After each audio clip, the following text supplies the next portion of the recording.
Bhagavad Gita, chapter 15.1, continuing the purport by His Divine Grace A.C. Bhaktivedanta Swami Srila Prabhupada.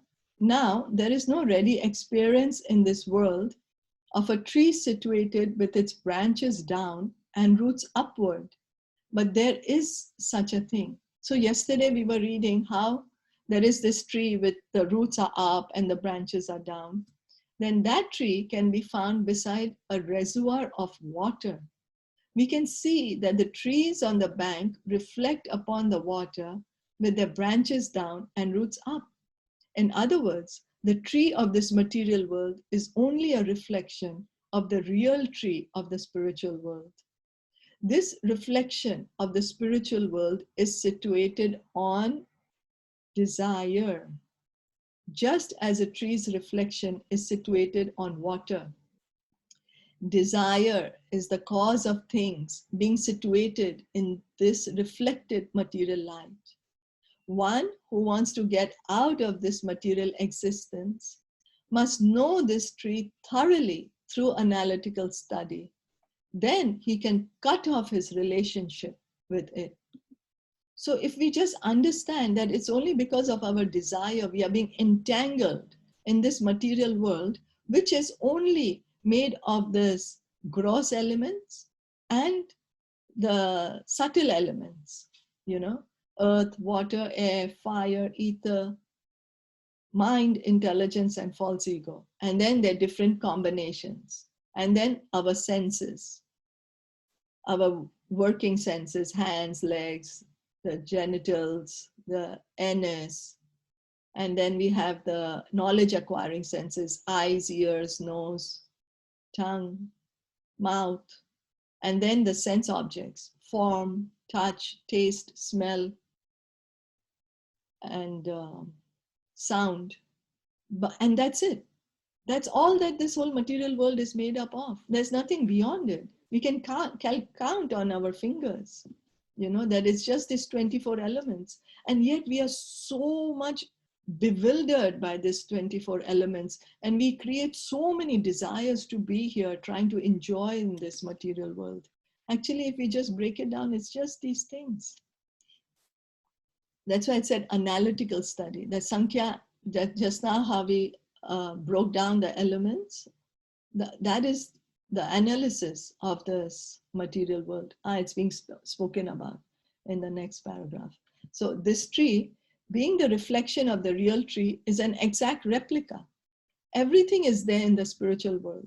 The impersonalists take Brahman to be the root of this material tree. And from the root, according to Sankhya philosophy, come Prakriti, Purusha, then the three gunas, then the 5 gross elements, Pancha Mahabhuta, then the 10 senses, Dasendriya, mind, etc. In this way, they divide up the whole world into 24 elements. So we just pointed out what the 24 elements are. If Brahman is the center of all manifestations, then this material world is a manifestation of the center by 180 degrees. And the other 180 degrees constitute the spiritual world. So if the transcendentalists, they say that if the root is Brahman, Brahman means liberated stage, beyond the material world. So then if we take that as the root, so then 180 degrees is this material world, which is below in the reflection, and then the other top 180 degrees, that is the spiritual world. So it becomes like a full circle. The down part, the reflection part is the material, and the top part is the spiritual.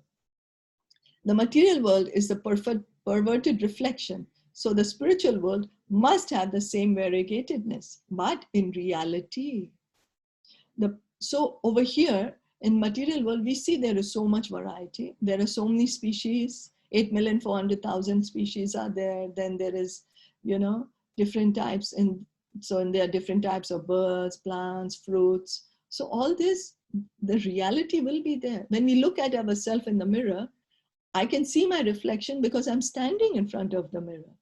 So my reflection is there because I'm there. So the material world is a reflection. So what is it a reflection of? It's a reflection of the spiritual world. So the spiritual world is there. That's the reason the material world is there. The reflection cannot exist if there is no reality. You know, the Prakriti is the external energy of the Supreme Lord, and the Purusha is the Supreme Lord himself. That is explained in Bhagavad Gita.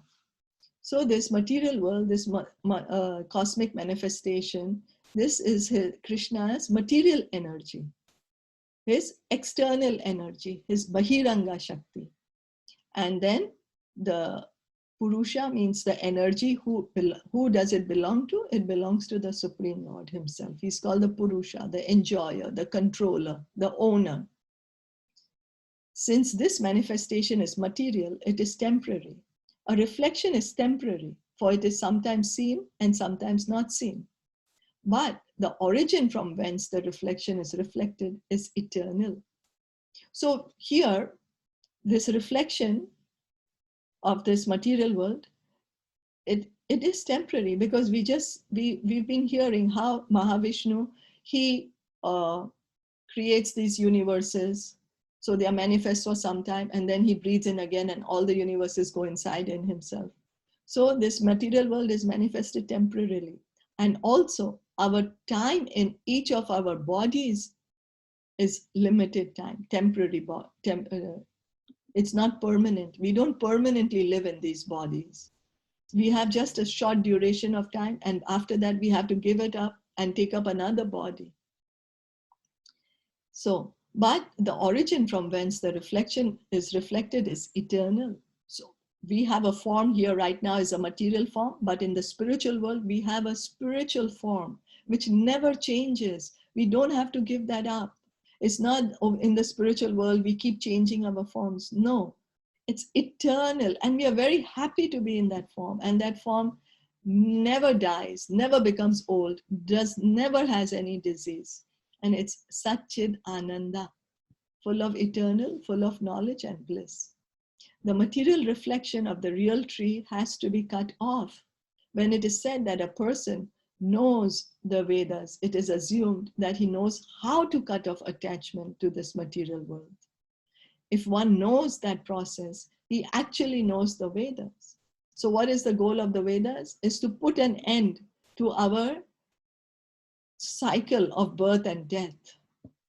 That is the meaning of knowing the Vedas, to free us, to get out of this material world.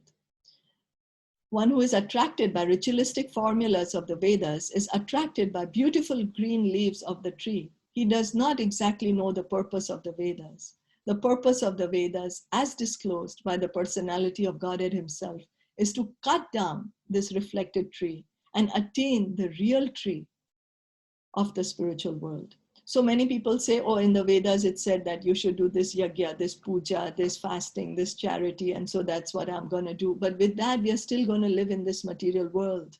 Sure, we might have a more comfortable body, but then that is just saying that, oh, I'm still in a prison, but I got upgraded from a third-class jail cell, which has no on which I have to sleep on the floor and I don't have AC and TV, but I got upgraded to a first-class jail cell where I have a bed and I have a TV and I have AC, but we are still in the jail cell. It doesn't remove us from the jail. It still keeps us in the jail. The only way to get out of here, as Krishna is saying, cut down this tree, cut down with the weapon of detachment, and get attached to Krishna.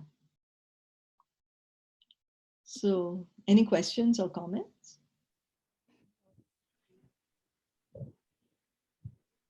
No, then we can stop here for today. Yeah. Okay. Thank you so much for joining. Srimad Bhagavad Gita ki Thank you. jai.